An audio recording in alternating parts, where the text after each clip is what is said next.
Kalau Anda tinggal dalam dia, dia tinggal dalam Anda. Firman-Nya tinggal dalam kita. Roh-Nya tinggal dalam kita. Badai kiri kanan muka belakang sebesar apapun, kita berkata kepada badai, hei badai, Tuhan Yesusku lebih besar. Hei sakit penyakit, Tuhan Yesusku lebih besar. Hai gosip-gosip, omong kiri kanan yang mematahkan semangatku, Yesus lebih besar.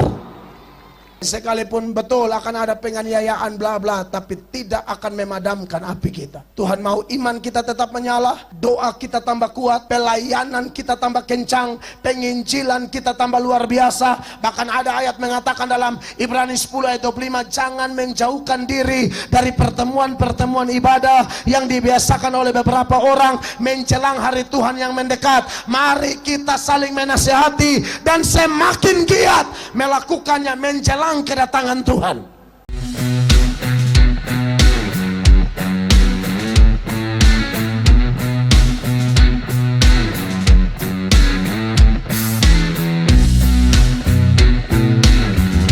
Tuhan mau datang kapan urusan Tuhan. Bagiku kedatangan Tuhan bukan sesuatu yang menakutkan. Amin.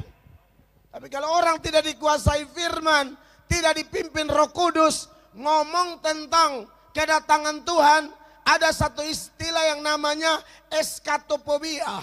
Jadi dia ketakutan sekali kalau ngomong hal-hal yang bersifat eskatologis. Takut. Ngapain takut?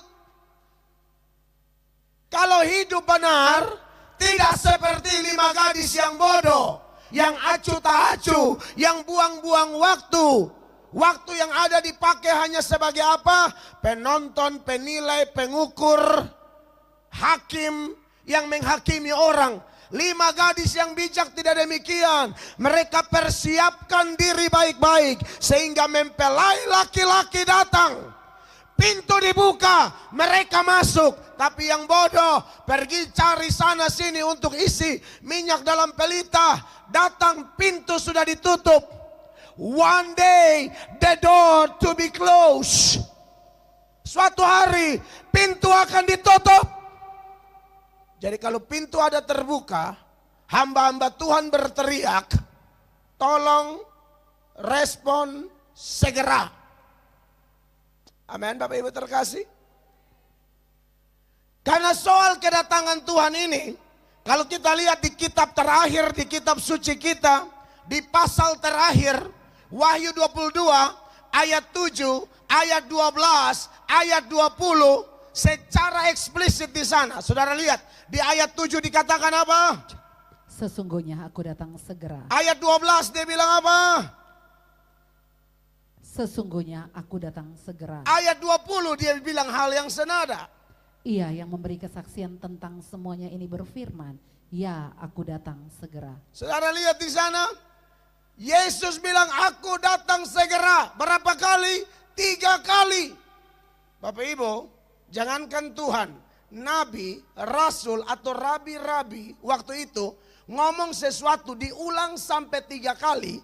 Entah itu pernyataan, entah itu pertanyaan, itu adalah sesuatu yang sangat serius. Kalau ngomong sampai 3 kali. Yosua diingatkan Tuhan, kuatkan dan teguhkan hatimu, kuatkan dan teguhkan hatimu, kuatkan dan teguhkan hatimu. Tuhan Yesus tanya Petrus 3 kali, Simon anak Yohanes, apakah engkau mengasihi aku lebih daripada mereka ini? 3 kali. Itu bukan asal-asal saudara-saudara. Itu serius.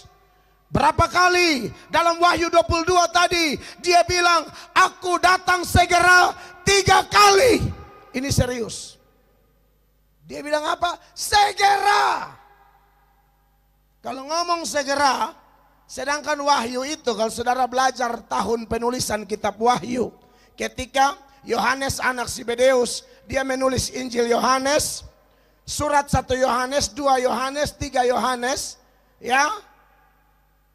Dan juga Wahyu, dia tulis di Pulau Patmos antara 90 sampai 95 Masehi. Sekarang 2025 Masehi. Kalau 90 sampai 95 Masehi saja Yesus bilang segera. Maka logikanya adalah di tahun 2025 Masehi ini, segera itu harus diartikan sudah semakin dekat. Maka dari itu Ibrani 10 ayatnya yang ke-37, penulis Ibrani memberikan data senada bahwa memang dia tidak akan menunda-nunda lagi. Dikatakan apa? Sebab sedikit bahkan sangat sedikit waktu lagi. Sedikit bahkan sangat sedikit waktu lagi. Dan ia yang akan datang sudah akan ada tanpa menangguhkan kedatangannya. Dan ia yang akan ada sudah akan datang tanpa menangguhkan kedatangannya. Sudahkah Bapak Ibu jemaat yang ada di Pulau Moa, yang ada di Tiakur, yang datang dari Leti dan lain sebagainya? Apakah Anda sudah siap? Harus siap. Amin, saudara-saudara. Dia segera kembali. Dan tentu fenomena-fenomena banyak. Tapi salah satu yang saya tekankan tadi malam, yaitu adanya kebejatan moral dengan data yang sudah saya munculkan. Dan pesan di akhir khotbah tadi malam adalah, kalau Anda ada dalam grup yang mengalami dekadensi moral, kebejatan moral, segera keluar. Amin, saudara-saudara. Ini saya omong nih, saya sejauh mata saya memandang ini, saya lihat orang-orang Maluku Barat Daya yang hadir malam ini, Anda sungguh rindu firman Allah. Dan memang harus begitu. Kenapa? Karena sikap kita kepada firman sesungguhnya adalah sikap kita kepada Allah. Hormat firman, hormat Allah. Tidak hormat firman, tidak hormat Allah. Amin, kekasih Tuhan. Makanya Amsal 13 ayat 13 itu sangat eksplisit di sana. Ini ayat saya pikir orang yang suka baca Alkitab, orang yang dengar firman tahu bahwa isi firman bukan hanya berkat dan penghiburan. Isi firman juga ada ancaman-ancaman serius. Perhatikan.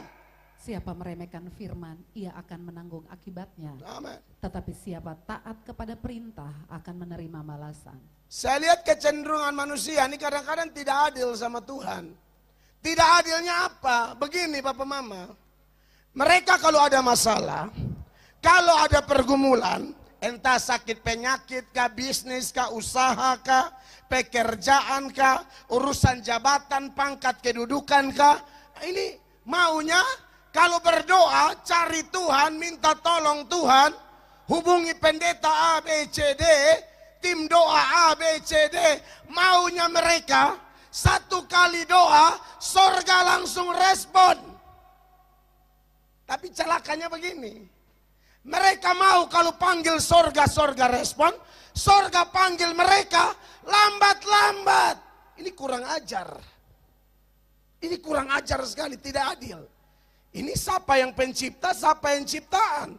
Siapa yang bos, siapa yang anak buah. Siapa yang Allah, siapa yang manusia. Kok manusia mau, saya kalau panggil Allah, Allah langsung bertindak. Seperti Elia berdoa, minta api turun dari langit, kasih kalah 450 Nabi Baal.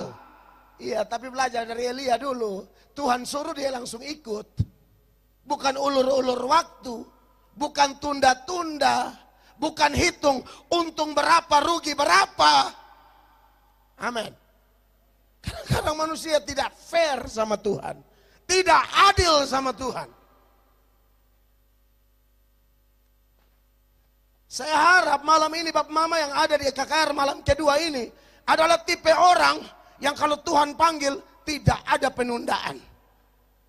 Taat segera, taat langsung, taat total. Anda pikir Tuhan panggil Nuh itu di umur berapa? 500 tahun. Saudara yang baru 15 tahun, 20 tahun, 30 tahun, 40 tahun, 50, belum ada yang tembus 100. Ingat, baca Alkitab, kitab Kejadian. Nuh dipanggil Allah untuk melakukan satu mega proyek usia 500 tahun. Tapi saya bedah itu, saya periksa dan saya lihat tidak ada opa tua 500 tahun komplain, komentar. Langsung taat, taat total. Padahal taat penuh resiko. Resikonya apa? Anda bayangkan bahtera begitu besar. Harus kerja dengan alat-alat primitif. Yang kerja cuma 8 orang. Ya, belum lagi sepanjang kerja, hujatan hinaan luar biasa, seperti sejarah berdirinya GSCA di MBD, kurang lebih begitu. Hanya itu sebagian kecil saja Bapak Nathan. Lebih ngeri.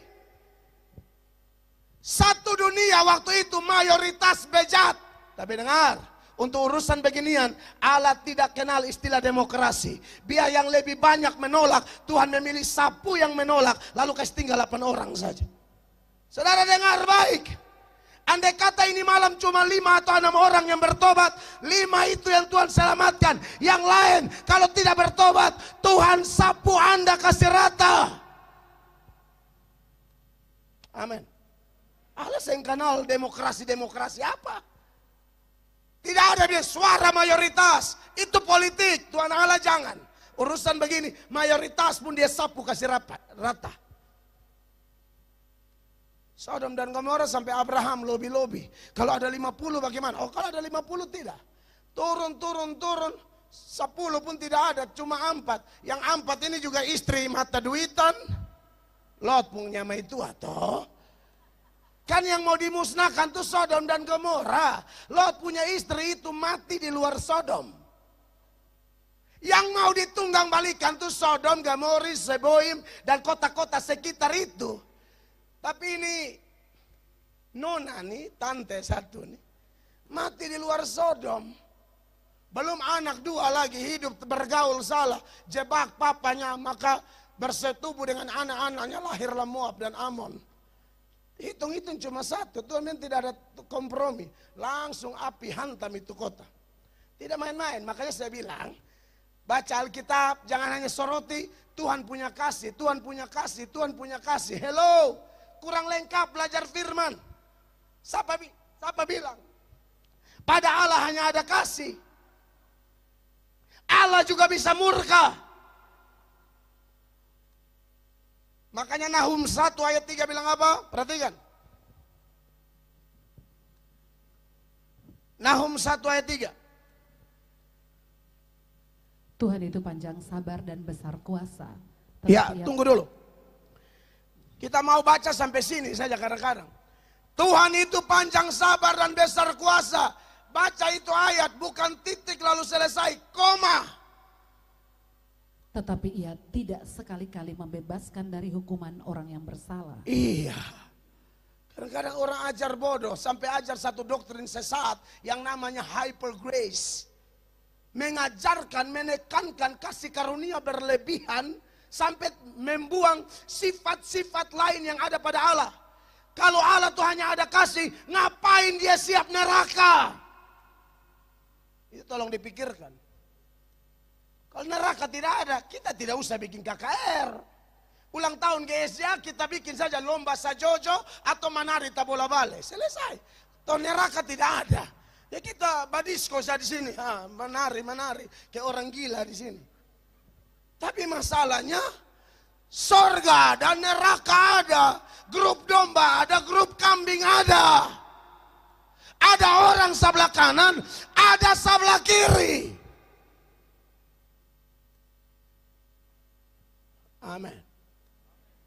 Saudara pernah hitung lebih banyak mana Yesus ajar? Sorga atau neraka? Ternyata ada yang pernah hitung. Yesus lebih banyak bahas neraka daripada bahas sorga. Kenapa dia bahas itu? Supaya dia kasih tahu betapa ngerinya neraka. Tapi puji Tuhan, dia sudah datang dalam kedatangan pertama. Dan di atas Golgota dia berkata apa? Tetelestai, sudah selesai. Kau datang padanya, kau terima keselamatan gratis. Makanya jangan tunda-tunda kalau dia panggil. Amin. Panggilan Tuhan itu ada banyak. Panggilan beribadah, panggilan bantu orang, panggilan bantu pelayanan, ya, panggilan menginjil. Tapi yang paling utama adalah panggilan bertobat. Jadi kalau Tuhan panggil, tolong cepat. Karena banyak tuh yang pikir ini KKR ini omong kosong banyak. Oh tidak, ini KKR serius. Ini KKR benar. Saya tidak tahu setelah KKR ini Anda masih rindu saya atau tidak. Tapi Tapi beta rasa kalau Tuhan berkenan, mesti datang ulang lagi.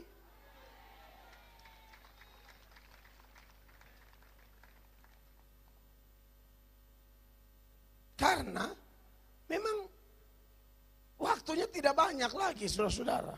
Sedikit banget, sangat sedikit dia akan datang.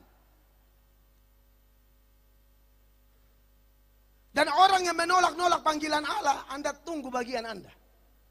Kalau baca di Amsal 1 tuh, mulai ayat 24. Sebagai salah satu data pembanding, orang-orang yang tidak meresponi panggilan Allah, suatu saat Anda celaka, bukannya Tuhan tolong Anda, tapi menurut data ini, Allah menertawakan celakamu, Allah olok kamu di saat kamu celaka, ketika badai menghantam hidupmu. Kenapa? Karena kamu terlalu keras hati, kamu terlalu punya satu roh penolakan yang luar biasa. Kau pikir kau tolak siapa? Kau sambut hamba Tuhan walaupun anak kecil. Kau sambut Tuhan Allah. Kau tolak hamba Tuhan walaupun anak kecil. Dengar, kau tolak Tuhan. Makanya Amsal 1:24 dia bilang apa? Oleh karena kamu menolak ketika aku memanggil. Oleh karena kamu menolak ketika aku memanggil. Dan tidak ada orang yang menghiraukan ketika aku mengulurkan tanganku. Tidak menghiraukan ketika Tuhan utus hamba-hambanya. Tuhan mungkin sudah izinkan sakit ini kah, pergumulan ini kah. Cara Tuhan panggil orang ini kan macam-macam. Kadang pakai khotbah, kadang pakai sakit penyakit, kadang pakai proses ekonomi, kadang pakai proses rumah tangga.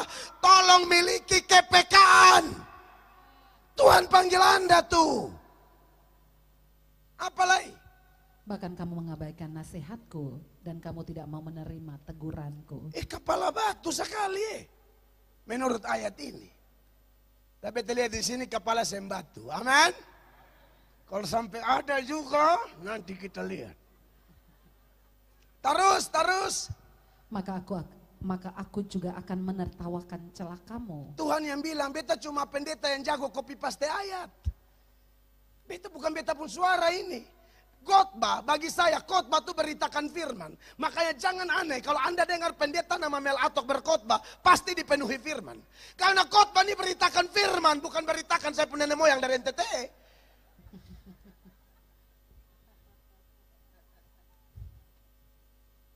Terus. Aku akan berolok-olok apabila kedahsyatan datang ke atasmu. Saudara lihat ini, kan Anda dan saya berharap ini jangan terjadi toh. Dan Anda sudah lihat dari awal 24. Ini terjadi kenapa? Karena keras hati, kepala batu, Tuhan panggil tidak mau. Akhirnya sampai level engkau celaka, bukannya dia tolong, dia ketawa. Seolah-olah kalau pakai kami bahasa di Kupang, lu mampus. Makanya kalau panggil cepat. Amin. Iya, ini beta omong benar ini. Terus.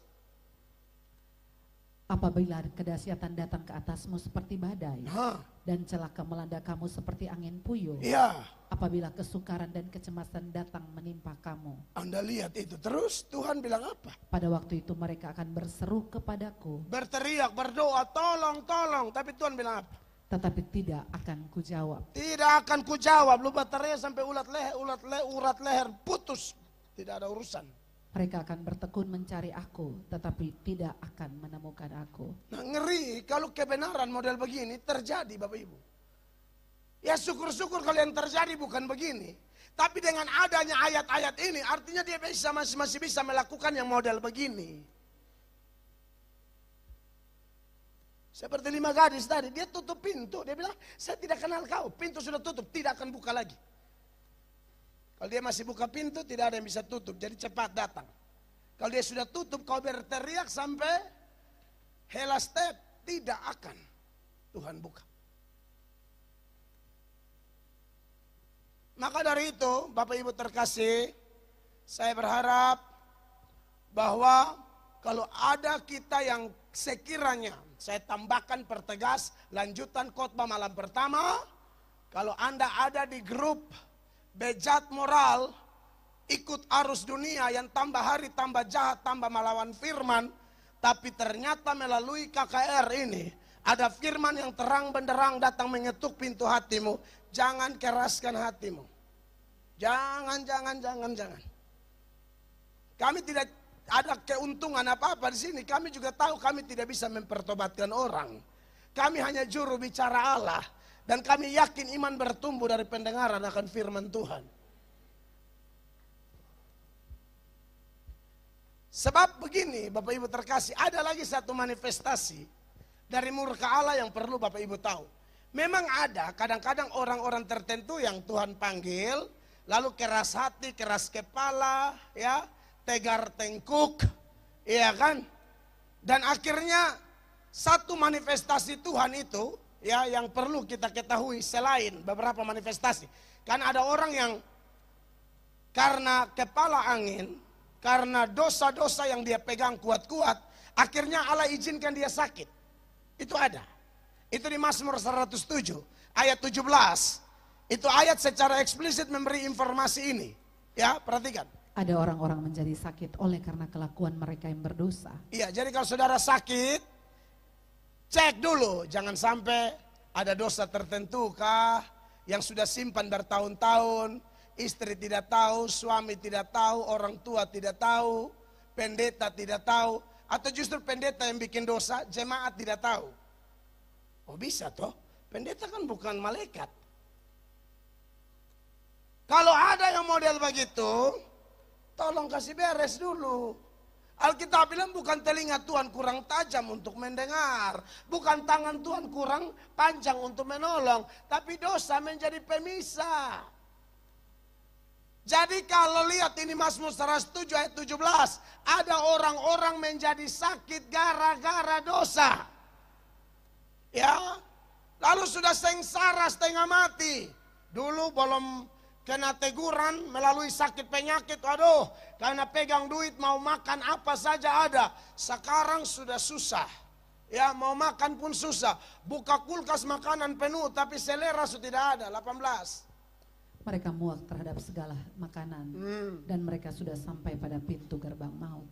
Paling top bubur sun atau bubur saring. Kan ada orang tertentu yang Tuhan proses model begini karena kepala batu. Kalau masih kunyah-kunyah enak, masih makan bakar-bakar, ya kan? Masih enak-enak, lebih takut Tuhan. Daripada blender nasi.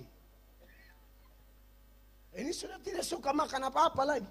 Tapi untung cepat dengar panggilan Tuhan, berseru merendahkan diri, puji Tuhan, Tuhan pulihkan. 19. Maka berseru-serulah mereka kepada Tuhan dalam kesesakan mereka. Ya. Dan diselamatkannya mereka dari kecemasan mereka. Lalu satu kuasa yang menyembuhkan saat firman disampaikan. 20. Disampaikannya firman-Nya dan disembuhkannya mereka. Amin. Diluputkannya mereka dari liang kubur. Makanya jangan sia-siakan kesempatan mendengar firman. Amin. Tapi ada satu manifestasi yang mau saya maksudkan. Saya pakai bahasa yang mudah kita cerna. Yaitu bahwa manifestasi murka Allah salah satu itu ialah Tuhan lepas tangan. Ulang, Tuhan lepas tangan. Panggil-panggil tidak mau, maka Tuhan bilang, oh tidak mau saya urus kau. Tidak mau saya tolong kau. Tidak mau saya gembalakan engkau. Oke, Tuhan lepas tangan. Maka kalau Tuhan lepas tangan, waduh. Ini orang tambah hari tambah rusak. Makanya kalau kita lihat di Roma pasal 1, ada banyak ayat, saya penggal saja. Mulai dari ayat 28. Roma 1 ayat 28, itu ayat bilang begini. Dan karena mereka tidak merasa perlu untuk mengakui Allah. Karena mereka merasa tidak perlu mengakui Allah. Oke, sok hebat, sok kuat. Karena hari ini mungkin punya segala sesuatu. Hello, engkau manusia rapuh. Dengar, hidupmu dan hidupku seperti uap yang sebentar saja kelihatan lalu lenyap. Jangan takabur dengan depositomu. Jangan takabur dengan asetmu. Jangan kawan, jangan. Dengar beta, jangan. Kan banyak orang tolak Tuhan karena merasa masih punya sesuatu. Cek rekening masih aman. Cek aset masih aman. Tanah di Lakor ada. Tanah di Tiakur ada. Tanah di Ambon ada. Lalu kenapa kalau tanah ada? Kau lupa kau dan saya dari tanah. Mana kau sombongkan tanah? Jangan. Ini orang-orang merasa tidak mengakui Allah, mungkin gara-gara faktor-faktor itu. Alkitab berkata, terkutuklah orang yang mengandalkan kekuatan sendiri, yang mengandalkan kekuatan manusia, yang hatinya menjauh dari Tuhan. Makanya saya beri hormat, saya sangat diberkati. Kalau lihat ada pejabat, diberkati Tuhan tapi tetap rendah hati. Bagus, keren. Semakin diberkati, semakin melayani. Semakin diberkati, semakin dukung pekerjaan Tuhan. Semakin diberkati, semakin menyadari, aku datang dengan telanjang, aku akan kembali dengan telanjang. Aku lahir tidak bawa apa-apa, mati tidak bawa apa-apa. Kadang-kadang di NTT sana ada orang tertentu mati masih mau bawa apa-apa. Isi di peti mati, ijazah apa segala macam. Saya bilang, mau tes kerja di mana? Kau pikir di bawah dunia orang mati sana ada tes P3K? Saya ini mau siapa tahu ada peluang. Peluang apa? Di dunia orang mati bawa ijazah, training, kain adat. Ada yang kadang-kadang kopi kapal api, termos air panas, sendok, gelas. Lalu bisik ke tete bilang, kalau aus aduk sendiri. Begitu. Orang sumati su habis. Jangan kayak orang kafir yang bawa omong dengan arwah. Saudara yang masih bawa omong dengan arwah, siapapun Anda, kau dikuasai kekafiran. Orang mati-mati habis. Sudah, beta belok sedikit dulu. Ini Ayub. Ayub pasal 7 ayat 9. Dengar ini. Supaya jangan horden goyang bilang, tete datang, aduk. Hello, itu angin, jendela mulu tutup. Angin tiup, akang itu hordeng, bukan tete yang datang goyang-goyang hordeng. Dengar.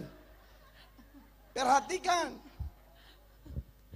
Sebagaimana awan lenyap dan melayang hilang, demikian juga orang yang turun ke dalam dunia orang mati tidak akan muncul kembali. Begitu, itu yang firman saya kasih tahu. Makanya kita kadang-kadang orang timur nih, mau Kupang, mau Moa, sama saja. Satu merek. Ada orang mati baru gelas jatuh, langsung itu, antua sudah datang tuh. Bikin kopi. Itu tikus tabrak.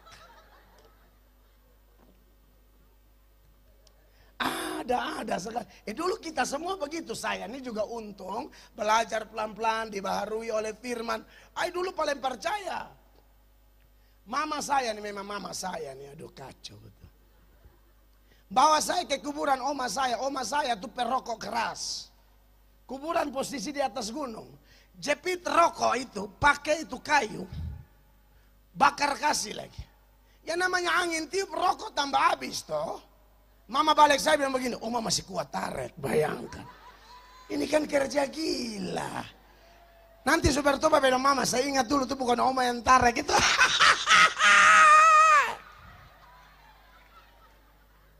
Itu angin. Masa oma tarik. Tulang belulang begitu mau tarik apa? Orang yang isap rokok kena tumor, saya belum mati, saya mau tarik susah, apalagi cuma tulang. Ada saja. Ayat 10-nya bilang apa? Ia tidak lagi kembali ke rumahnya. Tidak kembali ke rumahnya lagi, jadi jangan gila-gila. Terus? Dan tidak dikenal lagi oleh tempat tinggalnya. Nah itu dia. Amin. Iya, kan ada orang begitu, orang masih hidup dia tidak pernah tegur sapa. Mama masih hidup dia tidak pernah antar kebaya, bapak masih hidup dia tidak pernah antar batik baru. Semua bulan Natal begini. Tapi kalau mama meninggal dia menangis paling besar di dekat peti mati. Kurang ajar, penipu kau. Kau pemama tuh mati gara-gara kau, supaya kau tahu. Ada anak-anak yang begitu. Tidak pernah kirim duit, orang tua tidak minta, tapi kalau kau sudah ada gaji lebih, tolong kasih senang dia dulu. Saya makanya kalau mau kubur orang mati, anak-anak yang kurang ajar kau jauh dari peti. Itu saya sapu akam betul-betul tuh. Lu tidak pernah peduli orang tua, bagian mati lu menangis paling besar. Aduh mama. Menangis, rasa seolah-olah paling berduka, paling ya omong kosong. Sudah menikah peluk suami, sudah lupa mama. Tidak bisa begitu anak-anak muda. Kita boleh beda rumah, tapi jangan lupa kau orang tua. Begitu. Baru menangis, aduh Tuhan kenapa ambil mama, ambil beta sa Tuhan. Tuhan bilang habis mama lu tahu saya minta. Lu nih sampai ampa hari, lu mesti mati, kurang ajar sial. Pakai acara minta lagi, kurang ajar, lu sujata tetap. Malaikat bilang. Saya usah menangis acting.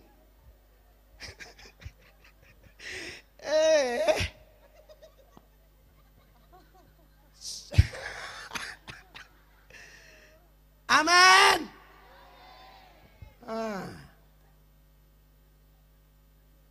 Kembali ke Roma 1:28 tadi, itu orang-orang merasa tidak perlu mengakui Allah. Lalu apa yang terjadi? Perhatikan Roma 1:28.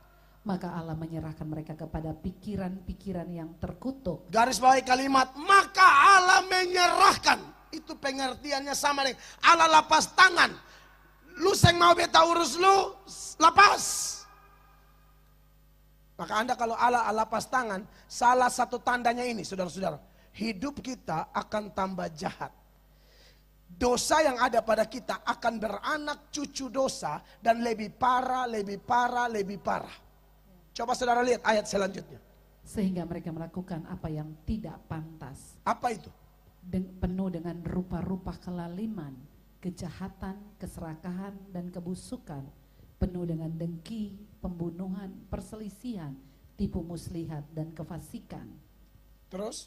Mereka adalah pengumpat, pemfitnah, pembenci Allah, kurang ajar, congkak, sombong, pandai dalam kejahatan, tidak taat kepada orang tua, tidak berakal, tidak setia, tidak penyayang, tidak mengenal belas kasihan. Tidak setia, tidak penyayang, selingkuh terus.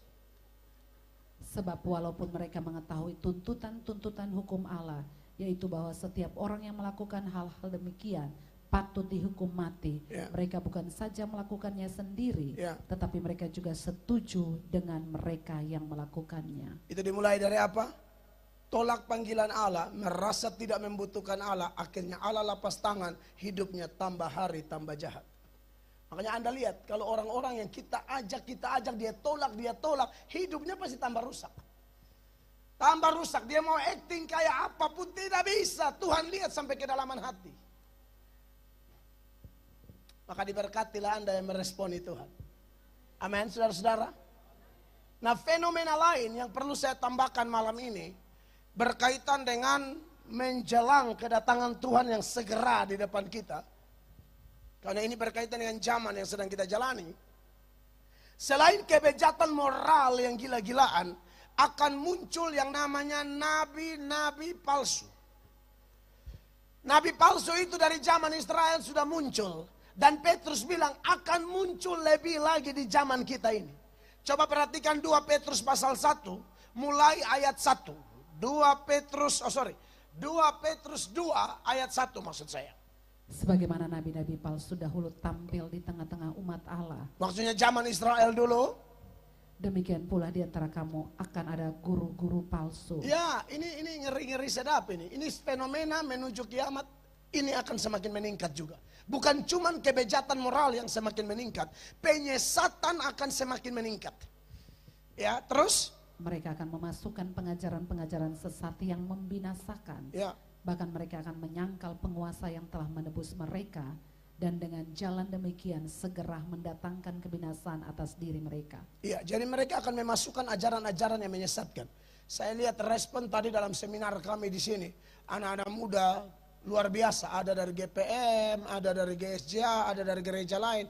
Mereka hadir dan diskusi kami sangat hangat dan membakar rohani kami. Karena memang zaman ini ajaran sesat tambah banyak. Bahkan praktek-praktek pelayanan sesat juga semakin banyak. Dan kita perlu melihat dari firman Tuhan apa kata Alkitab menyangkut itu. Dalam 2 Yohanes 1 ayat 7, juga diterangkan di sana sebagai berikut. 2 Yohanes 1 ayat 7. 2 Yohanes 1 ayat 7. Sebab banyak penyesat telah muncul dan pergi ke seluruh dunia. Penyesatnya sedikit atau banyak, Bapak Mama? Banyak. Iyo, sebab banyak penyesat telah muncul. Pergi ke mana? Seluruh dunia. Berarti di Moa ada. Moa dunia toh? Ya. Dia sudah pergi ke seluruh dunia. Ini nubuatan lagi-lagi 90-an Masehi. Sekarang saya yakin tambah meningkat. Ya. Nah ini perlu kita ketahui. Dan masih banyak data senada yang menuturkan bahwa penyesat itu banyak. Nah sekarang kita cek secara garis besar. Ciri-ciri penyesat itu apa? Di antaranya, supaya jemaat saya pulang ada kenang-kenangan ya. Jemaat filter sendiri sudah. Yang pertama, nubuatan mereka palsu. Nubuatannya atau ramalannya meleset. Contoh kayak tadi malam, bilang Yesus datang padahal Yesus tidak datang, yang di NTT itu. Pariti tadi malam. Itu tunggu-tunggu Yesus tidak datang. Akhirnya Pak Mangapin Sibuea punya tim kasih kabar ke orang Kupang, Tuhan Yesus tidak jadi datang di Pariti. Tuhan Yesus jadi datang di Bale Endah, Jawa Barat. Maka mereka berangkat ke Bale Endah, Jawa Barat. Jual tanah, jual rumah, jual segala macam. Berdoa semalam suntuk di tanggal yang ditentukan. Tunggu-tunggu Yesus datang supaya Yesus datang bawa mereka ke sorga. Ternyata yang datang polisi. Ini benar ini. Polisi datang bawa ke sel. Nah ini nubuatan meleset. Makanya di dalam Ulangan pasal 18 mulai ayat 20, di sana ada ciri nabi palsu. Jadi Bapak Ibu tidak usah terpengaruh dengan ramalan-ramalan apapun. Intinya ada kesempatan bertobat, ada kesempatan ibadah, ada kesempatan melayani, ada kesempatan tarik jiwa, ada kesempatan minta maaf kalau Anda salah, pernah melukai orang, pemberesan dosa, lakukan cepat. Tak usah percaya dengan ramalan-ramalan aneh, nubuatan-nubuatan palsu. Saya ini pendeta karismatik Tulen, saya GSJA Tulen. Saya bisa aja mengatasnamakan Allah padahal saya bohong. Contoh, saudara banyak begini nih. Saya suruh berdiri, saya altar call. Baru saya bikin agak ngeri-ngeri sedikit. Tuhan bicara pada saya. Contoh nih. Kalau Tuhan suruh betul, puji Tuhan. Tapi saya jangan karang-karang. Tuhan bicara pada saya. Ada ibu-ibu di sini yang terluka. Ya ibu begini banyak nih, pasti luka terlalu banyak ini. Itu tak usah pakai penglihatan, feeling aja kena. Nangkap. Jangan bawa-bawa nama Tuhan deh. Kalau asal-asalan, mendingan lu buka Alkitab, jelas. Saya lihat kadang-kadang orang live, aku melihat dari kamera ini ada seorang bapak di ujung persimpangan. Sadar. Bapak juga bodok menangis. Oh, itu saya. Beta kalau mau bermain begitu sudah dari lama. Beta sangat berpotensi bermain begitu. Tapi beta takut Tuhan. Kau jangan jadi penipu di media sosial. Bawa-bawa nama Allah. Tuhan tidak utus kau. Tuhan tidak berfirman dengan kau. Bawa-bawa nama Tuhan sembarang. Kurang ajar. Simbol itu.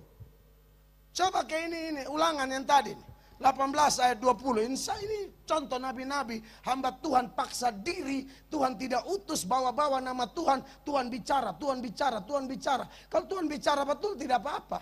Tapi kalau kau bohong, kau lihat nanti Tuhan tempeleng kau. Perhatikan. Tetapi seorang nabi yang terlalu berani untuk mengucapkan demi namaku perkataan yang tidak kuperintahkan untuk dikatakan olehnya. Anda lihat ini kan kurang ajar. Atau yang berkata demi nama Allah lain, nabi itu harus mati. Lalu Anda dan saya bertanya kayak ayat 21 kan. Jika sekiranya kamu berkata dalam hatimu, bagaimanakah kami mengetahui perkataan yang tidak difirmankan Tuhan? Oh gampang, 22 jawabannya. Apabila seorang nabi berkata demi nama Tuhan dan perkataannya itu tidak terjadi dan tidak sampai, maka itulah perkataan yang tidak difirmankan Tuhan. Dengan terlalu berani nabi itu telah mengatakannya, maka janganlah gentar kepadanya. Tidak terjadi alias apa? Meleset. Karena bukan firman dari Allah. Yeremia bilang kau memperkataan rekaan hatimu sendiri. Bukan firman. Omong-omong sembarang saja. Di NTT itu, Ibu Bupati, itu paling laku. Kan ibu juga dari sana, keluarga banyak. Itu paling laku kalau mau pilkada. Mulai paket-paket, mulai keliling di tim doa. Sekali datang di beta bilang, Pak ada lihat apa? Beli apa? Beta sih lihat apa? Beta ada beli apa nih? Beta sih ada karunia itu. Beta ini pengkhotbah murni. Saya ada tutup mata ada beli apa? Beta saya ada.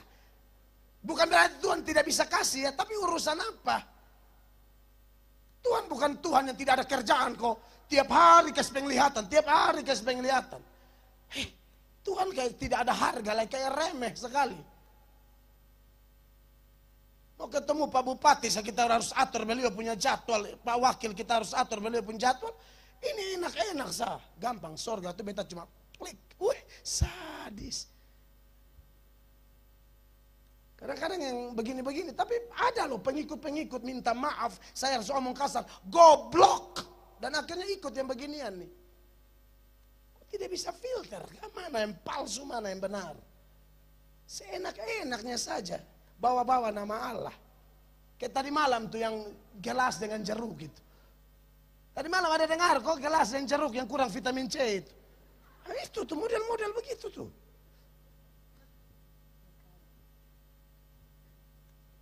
Kalau sudah mau pemilu begitu, aduh mau pilek, mau pilkada, mau pil segala macam. Mulai keliling tim doa. Saya percaya karunia itu masih ada. Saya percaya. Tapi alat ukurnya ini tidak boleh meleset. Kalau dia bilang menang, menang betul. Ada yang bilang, aduh, Tuhan kasih tunjuk Bapak punya muka tuh awan penuh. Cahaya keluar. Bapak pun kumis ke pohon Natal. Mati hidup, mati hidup.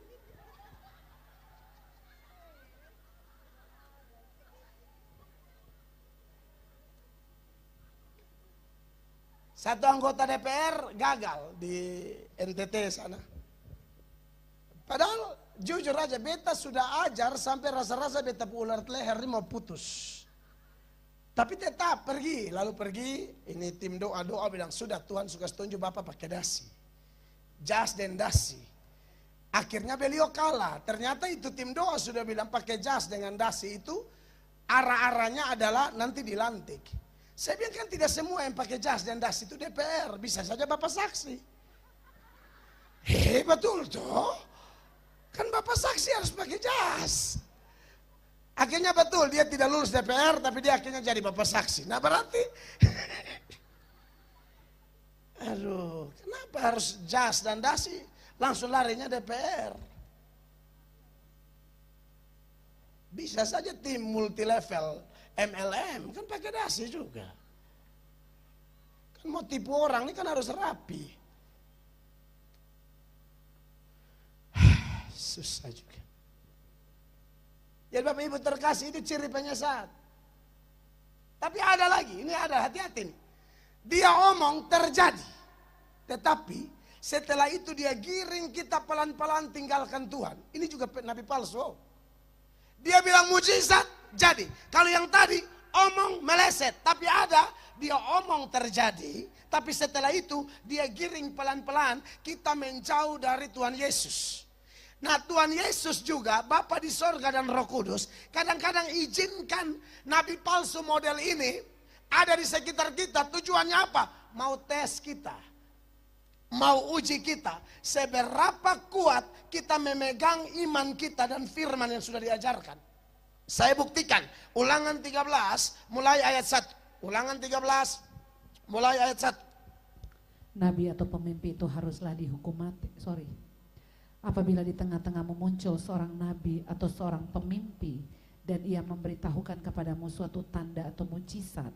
Dan apabila tanda atau mujizat yang dikatakannya kepadamu itu terjadi. Nah kalau yang ini terjadi, kalau yang tadi meleset, yang ini pas, yang ini lebih menggoncang. Masalahnya tergenapi Pak.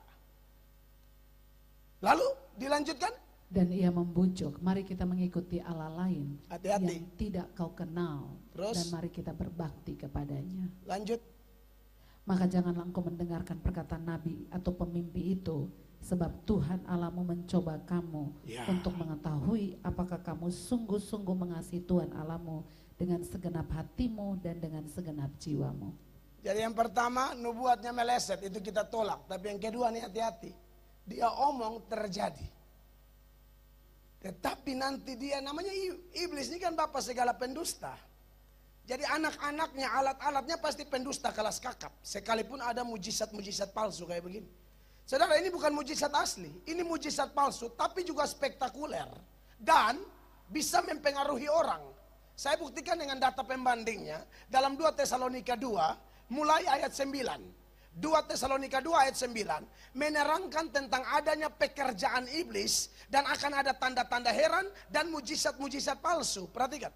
Kedatangan si pendurhaka itu adalah pekerjaan iblis. Kedatangan si pendurhaka itu pekerjaan siapa jemaat? Iblis. Dia bikin apa? Dan akan disertai rupa-rupa perbuatan ajaib, tanda-tanda dan mujizat-mujizat palsu. Hati-hati, jangan asal orang ada mujizat, Anda langsung seperti semut yang rame-rame keliling gula. Hati-hati, belum tentu itu benar. Itu orang-orang yang diusir di akhir zaman itu mereka bilang apa? Aku bikin mujizat demi namamu. Ya. Aku usir setan demi namamu. Ini model kayak begini. Nabi palsu itu.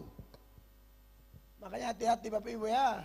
Tapi saya berharap kita tidak maniak mujizat ya. Percaya tapi maniak tak usah. Apalagi KKR model kalau pembicara kayak saya percaya ada mujizat. Tapi bukan itu yang saya paling promosikan. Kenapa?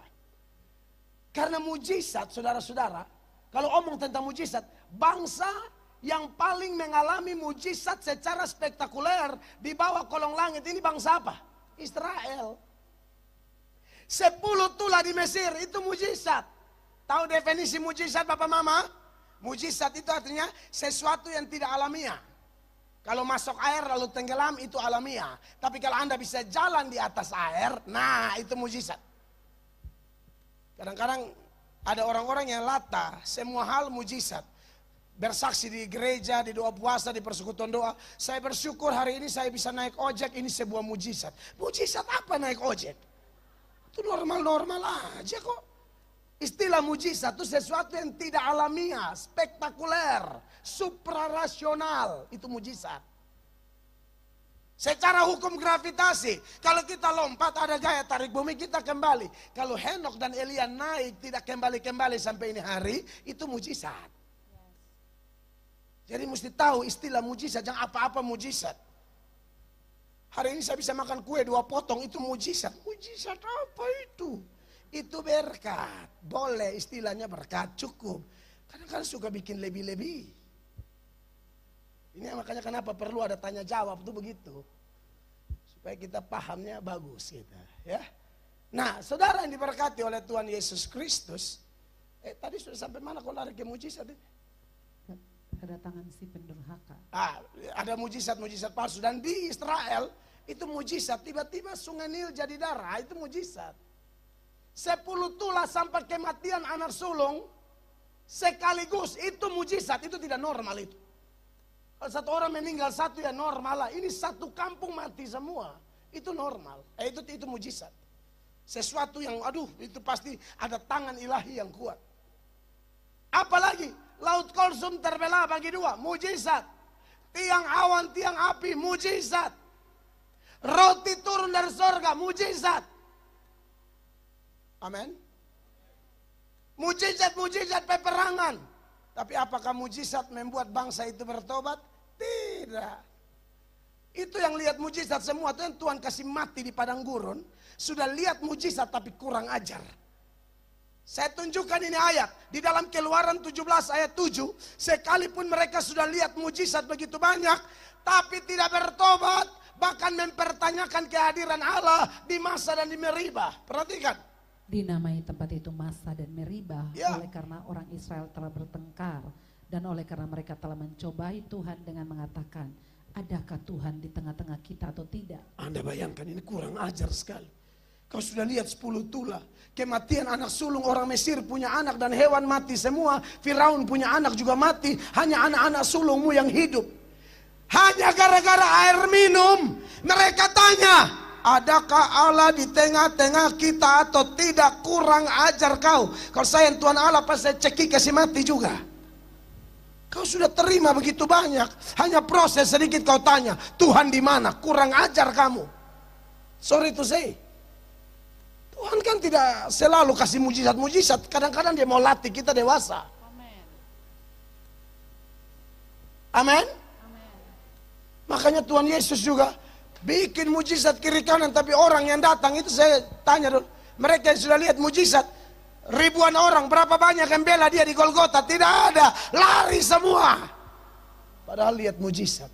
Di situ ketahuan superioritas Injil dan superioritas mujizat. Hari Pentakosta ada mujizat. Mujizat apa? Lidah-lidah api, itu mujizat. Tiupan angin keras, itu mujizat. Glosolalia, berbahasa lidah, itu mujizat. Tapi saya tanya, ini 3 fenomena melahirkan gereja? Tidak. Gereja lahir karena khotbah Simon Petrus. Coba baca. Gereja lahir karena khotbah Simon Petrus. Gereja yang benar lahir dari firman, bertumbuh dari firman, dan memberitakan firman. Soal mujizat gampanglah itu. Saya percaya kalau Anda sakit malam ini Tuhan mau kasih sembuh, kecil. Tapi bertobat dulu. Buat apa sembuh tapi tidak bertobat? Yesus mengecam kota-kota yang paling banyak lihat mujizat tapi tidak bertobat, seperti Korazim, Kapernaum, dan Betsaida dalam Matius 11 mulai ayat 20. Anda lihat itu kota-kota banyak lihat mujizat tapi tidak bertobat. Orang Moab tidak boleh kayak mereka. Amen. Jangan, saya kasih tahu. Di Kupang saya sudah serukan. Waktu Seroja hantam Kupang tuh langsung semua status ayat. Perlukah Tuhan panggil kita pakai badai begitu? Kalau Tuhan panggil masih pakai khotbah, lebih baik datang. Perhatikan. Lalu Yesus mulai mengecam kota-kota yang tidak bertobat, sekalipun di situ ia paling banyak melakukan mujizat-mujizatnya. Iya, kota-kota apa tuh? Celakalah engkau Korazim, celakalah engkau Betsaida, karena jika di Tirus dan di Sidon terjadi mujizat-mujizat yang telah terjadi di tengah-tengah kamu, sudah lama mereka bertobat dan berkabung. Iya. Jadi saudara-saudara, saya harap saudara yang sudah pernah rasa mujizat pertolongan Tuhan, tolong bertobat. Dan malam ini kalau Tuhan melakukan sesuatu kepadamu, respon baik-baik dengan penuh hormat. Amin. Dan masih ada banyak ciri nabi palsu yang lain. Tentu ajaran-ajarannya tidak sesuai firman. Dan saya tidak punya waktu yang terlalu banyak untuk buka itu semua. Ya memang itu paling cocok kalau di seminar atau apa. Tetapi sekarang sudah bertebaran di media sosial, begini, begono. Alat ukurnya tetap firman. Ya, maka mesti kuat belajar firman karena banyak ajaran yang aneh-aneh. Ada lagi yang ajar bilang begini, mungkin karena pulang sekolah dari Eropa, lalu mulai naik di mimbar dan berkhotbah.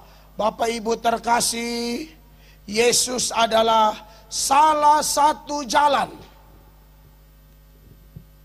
Orang lain punya jalannya sendiri. Nah, ini kacau. Ini menghina Kristus. Masa dia Allah menjelma menjadi manusia? Dia bergumul di Getsemani sampai peluhnya menjadi darah. Lalu dia harus mengalami sesi pencambukan. Saudara Bapak Ibu pernah dapat keterangan sesi pencambukan itu seperti apa? Itu tubuh korban ditelanjangi, lalu ada 2 petugas ditugaskan untuk mencambuki berbalas-balasan tubuh telanjang itu. Dan cambuknya pakai apa? Cambuk Romawi itu Bapak Ibu terkasih, dengar baik-baik. Itu gagangnya pendek, cabangnya 3. Di ujung dari setiap cabang itu ada kadang-kadang kuningan, besi, logam atau tulang yang diruncing. Sehingga kalau Anda pernah nonton film The Passion of the Christ, ketika mereka mau mencambuk Yesus, mereka tes cambuk meja. Kayu aja hancur, apalagi daging Tuhan Yesus. Dia adalah Allah yang turun menjadi manusia, benar-benar manusia tapi tanpa dosa. Dan Anda tahu ketika pencambukan itu berlangsung, mayoritas penafsir berkata bahwa tulang belakang Tuhan kita, tubuhnya, punggungnya itu seperti bubur, dipenuhi dengan apa? Carikan-carikan daging mentah, sekujur tubuhnya dipenuhi darah. Dua akibat dari pencambukan itu. Yang pertama, orang yang dicambuk bisa gila atau bisa mati di tempat.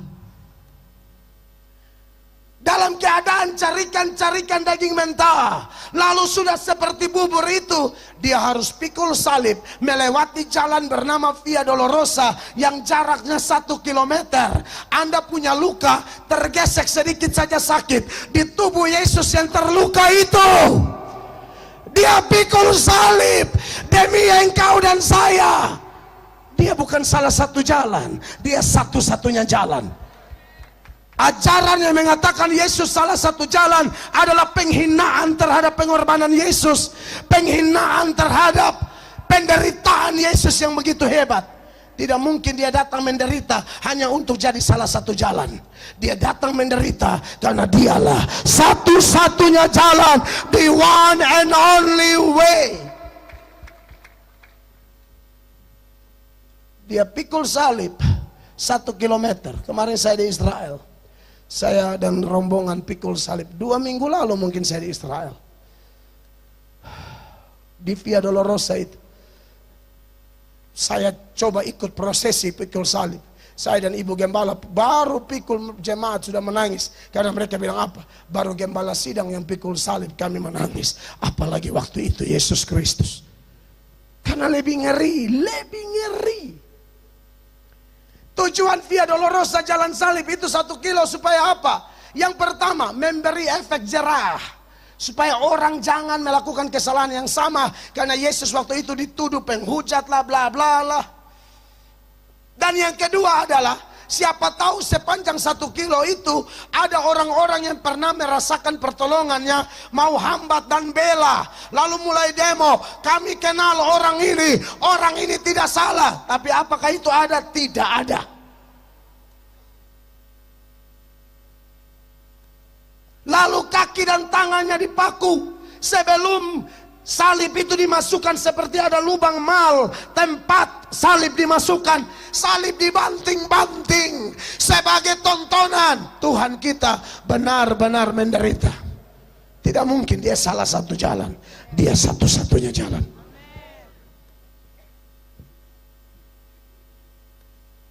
Tuhan Yesus itu pencipta langit dan bumi. Tapi bumi yang dia ciptakan tolak dia. Dia datang pertama-tama untuk Israel, baru kita. Israel pun tolak dia. Dalam Yohanes 1 ayat 10 dan 11 dikatakan demikian.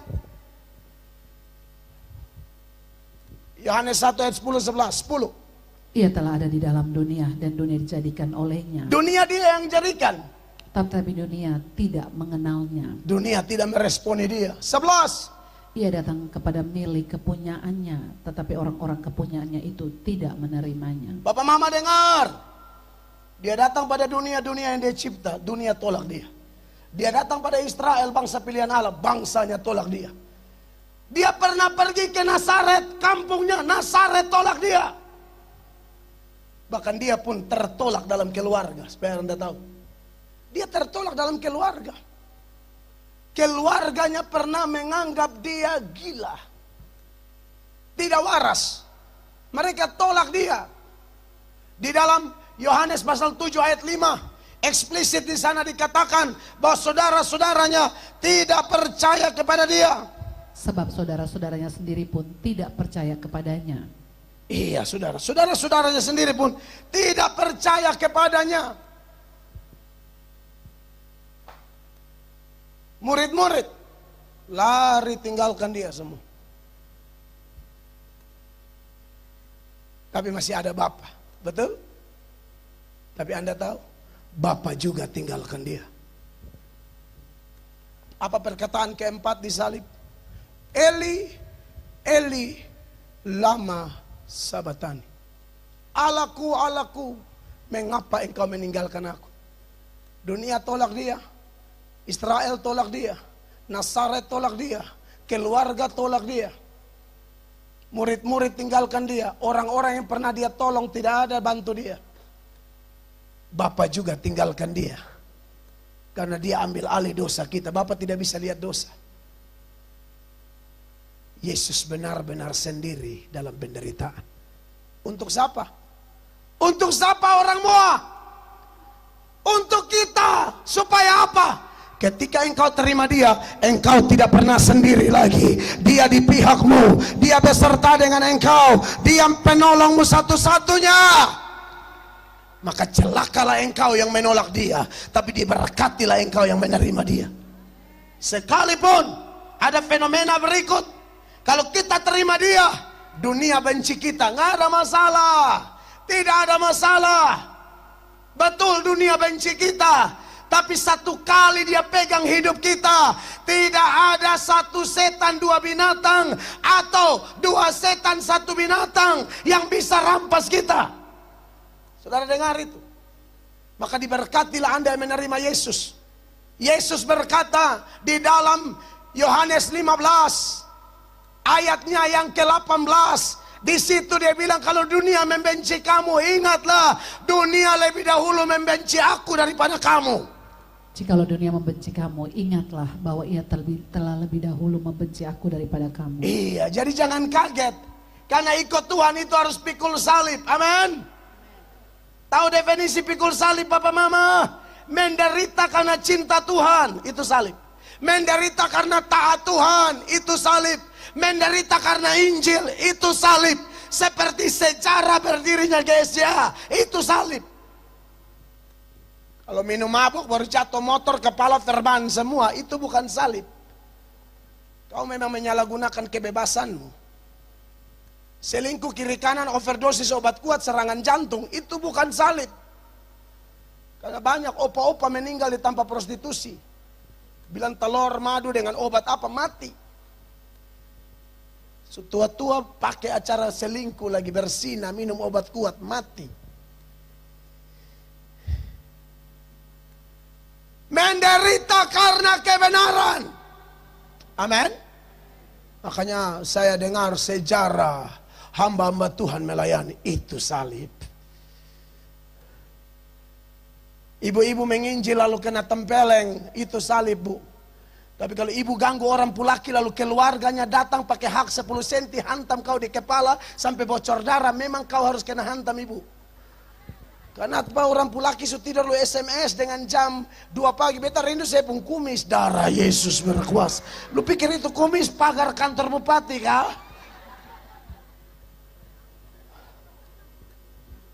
Saudara yang diberkati oleh Tuhan Yesus Kristus. Amin. Terima dia. Menderita, tapi ingat, itu penderitaan tidak akan bikin kita sengsara. Tidak akan. Tidak akan. Petrus setelah dipulihkan oleh Allah, dia menderita tapi dia gembira. Pernah baca Kisah Rasul pasal 5 ayat 40. Setelah dipenuhi Roh Kudus, setelah betul-betul berserah total kepada Allah, kekuatan dunia ini dengan segala sistemnya tidak sanggup merampas sukacita keselamatan yang ada di hidup kita. Ini ayat bilang apa? Perhatikan. Mereka memanggil rasul-rasul itu lalu menyesal mereka dan melarang mereka mengajar dalam nama Yesus. Ya. Sesudah itu mereka dilepaskan. Terus apa reaksi dari Petrus dan kawan-kawan setelah disiksa? Rasul-rasul itu meninggalkan sidang mahkamah agama dengan gembira. Dengan apa Bapak Mama? Gembira. Wow. Gembira. Lalu bagaimana? Lanjut pelayanan. Makanya saya kasihan kalau ada orang tersinggung sedikit tidak mau pelayanan lagi. Belum sampai level kena siksa. Baru tersinggung sedikit sudah tidak mau pelayanan. Ini ayat bilang mereka larang dengan keras. Tapi itu kobaran api penginjilan tambah membakar.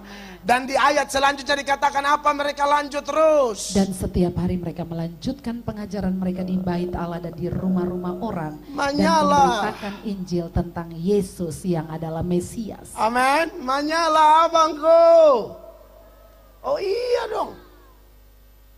Sepanjang kita ada di rel yang benar, sepanjang kita ada dalam pola patron yang benar, Tuhan di pihakmu. Tuhan di pihakmu. Tidak ada yang bisa memisahkan kita dari kasih-Nya. Baca Roma 8 ayat 33. Apa firman Allah keterangkan di sana? 33. Siapakah yang akan menggugat orang-orang pilihan Allah? Siapakah yang akan menggugat orang-orang pilihan Allah? Allah yang membenarkan mereka. Siapakah yang akan menghukum mereka? Tidak ada yang mampu, sekalipun mereka rancangkan begini begitu, tidak. Allah di pihak kita, Dia pembela kita. Lanjut. Kristus Yesus yang telah mati, bahkan lebih lagi yang telah bangkit, Yes. yang juga duduk di sebelah kanan Allah, yang malah menjadi pembela bagi kita. Yang malah menjadi pembela bagi kita. Lanjut. Siapakah yang akan memisahkan kita dari kasih Kristus? Siapa yang memisahkan kita dari kasih Kristus? Penindasan atau kesesakan, atau penganiayaan, atau kelaparan, atau ketelanjangan, atau bahaya, atau pedang. Lalu lanjut ayat 38. Sebab aku yakin bahwa baik maut maupun hidup, Ya. baik malaikat-malaikat maupun pemerintah-pemerintah, Ya. baik yang ada sekarang maupun yang akan datang, atau kuasa-kuasa baik yang di atas maupun yang di bawah, ataupun suatu makhluk lain, tidak akan dapat memisahkan kita dari kasih Allah yang ada dalam Kristus. Beri tepuk Yesus tangan Tuhan bagi Kristus. Tuhan Yesus. Dia satu-satunya jalan kebenaran. Kita tolak semua ajaran sesat yang menghina Kristus. Dan kalau Anda tinggal dalam Dia, Dia tinggal dalam Anda. Firman-Nya tinggal dalam kita. Roh-Nya tinggal dalam kita. Badai kiri kanan muka belakang sebesar apapun, kita berkata kepada badai, hei badai, Tuhan Yesusku lebih besar. Hei sakit penyakit, Tuhan Yesusku lebih besar. Hai gosip-gosip, omong kiri kanan yang mematahkan semangatku, Yesus lebih besar.